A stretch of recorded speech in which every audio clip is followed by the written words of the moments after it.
गल्लीपासून ते गल्लीपर्यंत ठाकरेंचे शिवसैनिक शिंदेंकडे जात आहेत। दरम्यान आता खासदारांची वज्रमूठ कायम ठेवा असं आदित्य ठाकरे यांनी म्हटलेलं आहे। खासदारांनी त्यांची वज्रमूठ कायम ठेवा आदित्य ठाकरे यांचं वक्तव्य अगदी काही दिवसांपूर्वीच अशी चर्चा होती की ठाकरेंचे काही खासदार हे शिंदेंच्या गटामध्ये प्रवेश करणार आहे। यासोबतच शिंदेंनी जे स्नेहभोजन आयोजित केलं होतं त्या स्नेहभोजनाला ठाकरेंचे 3 खासदार उपस्थित राहिले आणि त्याचमुळे आता चर्चांना उधाण आलेलं आहे आणि आता त्यामुळे आदित्य ठाकरे यांनी तुम्ही खासदारांची वज्रमूठ कायम ठेवा असं म्हटलेलं आहे।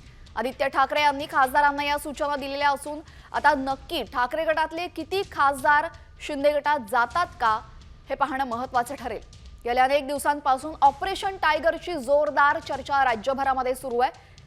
ठाकरे गटाचे खासदार फोडण्याचं काम शिंदे गटाकडून होत असल्याचा आरोप होत होता, चर्चा सुरू होत्या।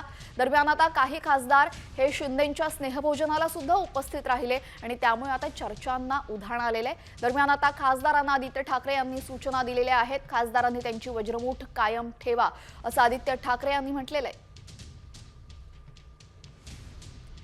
गेल्या अनेक दिवसांपासून राज्यामध्ये ऑपरेशन टायगरची चर्चा होत असताना आता आदित्य ठाकरे यांनी या सूचना दिलेल्या। या संदर्भात अधिक माहितीसाठी आमचे प्रतिनिधी प्रमोद जगताप आपल्यासोबत जोडले गेलेले आहेत। प्रमोद, ऑपरेशन टायगरची राज्यभरात चर्चा आहे, एकामागे एक धक्के ठाकरे गटाला बसतायत, त्यामध्ये आता आदित्य ठाकरे यांनी खासदारांची वज्रमूठ कायम ठेवा असं म्हटलेलं आहे। म्हणजेच ठाकरे गटामध्ये खासदारांची चलबिचल सुरू आहे का, असाच अर्थ होतो का याचा?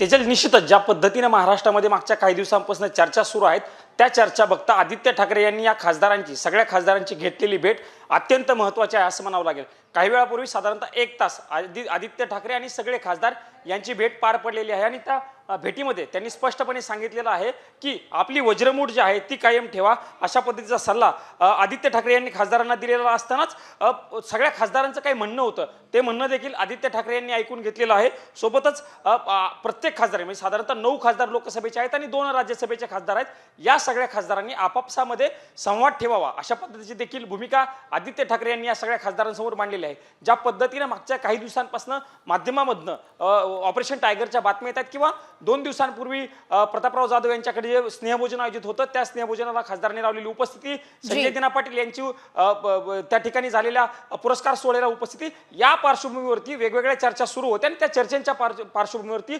आदित्य ठाकरे यांनी वज्रमूठ संध ठेवण्याची खासदारांना दिलेली सूचना दिलेली आहे। त्यामुळे या संपूर्ण राजकीय घडामोडींकडे प्रमोद आपलं असंच लक्ष असू द्यात। तुर्तास धन्यवाद आपण दिलेल्या सविस्तर बातमीबद्दल।